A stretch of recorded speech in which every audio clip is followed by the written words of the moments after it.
वो नेता जो खुद को ठेकेदार मान बैठा है, कभी मुंबई का ठेकेदार, कभी महाराष्ट्र का ठेकेदार, तो कभी सभी मराठियों का ही ठेकेदार। ये नेता चाहता है कि सिर्फ सड़कों पर मारपीट और दंगे जैसे हालात हो जाएं, मराठी और हिंदी भाषी आपस में लड़ बैठें। कौन है ये नेता? ये नेता है माननीय राज ठाकरे जी, जो ना जाने कौन सी ठेकेदारी शुरू कर बैठे हैं मराठियों के लिए, जो मराठी चाहते भी नहीं है, जिसमें हिंदी बोलने वालों और यूपी बिहार के लोगों के साथ मारपीट का इनको जैसे ठेका मिला हुआ है।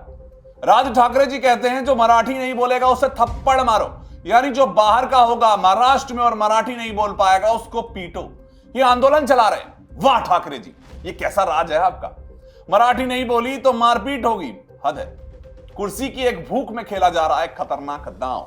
राज ठाकरे जी को सड़कों पर यह सब करने के लिए प्रेरित कर रहा है। मुंबई में पवई, वर्सोवा और उल्लासनगर जैसे इलाकों में हिंदी बोलने वालों पर हमले तक हो चुके हैं। बैंकों में धमकियां, सड़कों पर झगड़े और माहौल बन गया है डर का। ऐसा क्या करवा रहे हैं राज ठाकरे जी? क्यों करवा रहे हैं? कुर्सी नहीं मिल रही तो अब क्या लड़वा दोगे क्या जनता को? मराठियों के नाम पे कुछ भी करोगे क्या? अरे जो जनता को लड़ने को बोल रहे हो आप, उनसे जो जुड़े हुए आंकड़े हैं वो बताऊंगा ना, आप सोचोगे यार मैं तो खुद ही गलत कर रहा हूं। चलिए आपकी आंखें खोलता हूं राज ठाकरे जी। मुंबई की कुल आबादी में करीब 42% लोग गैर मराठी हैं। अगर आपने आज तक नहीं पढ़ा तो पढ़ लीजिए। यूपी और बिहार से आए हुए प्रवासी मुंबई की टैक्सी, होटल, कंस्ट्रक्शन और सर्विस इंडस्ट्री की रीढ़ है ये लोग, जो बाहर से आए, जिनके साथ मारपीट करवा रहे हो ना, उनकी बात करते हैं।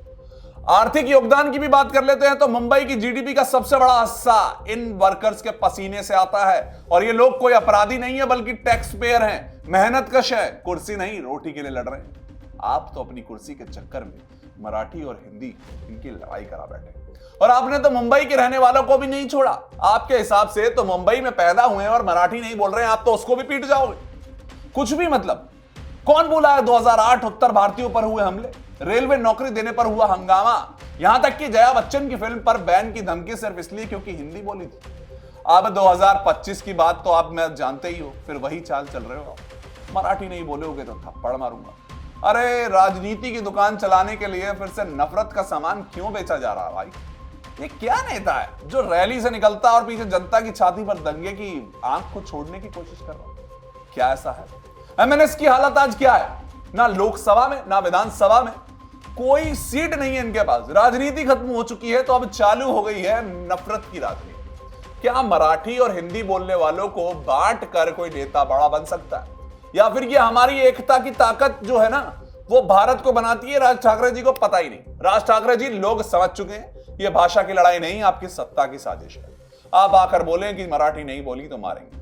हम भी आवाज उठाएंगे, सच्चाई दिखाएंगे, क्योंकि ये लड़ाई भारत की और भारत किसी एक भाषा से नहीं बनता है। तो आप यूपी बिहार वालों को जो मारपीट की बात करते हैं, नॉर्थ की जो बात करते हैं, अलग करने की जो बात करते हैं, हिंदी और मराठी भाषी जो लोग हैं उनको अलग करने की जो बात करते हैं, उनको रोक दीजिए।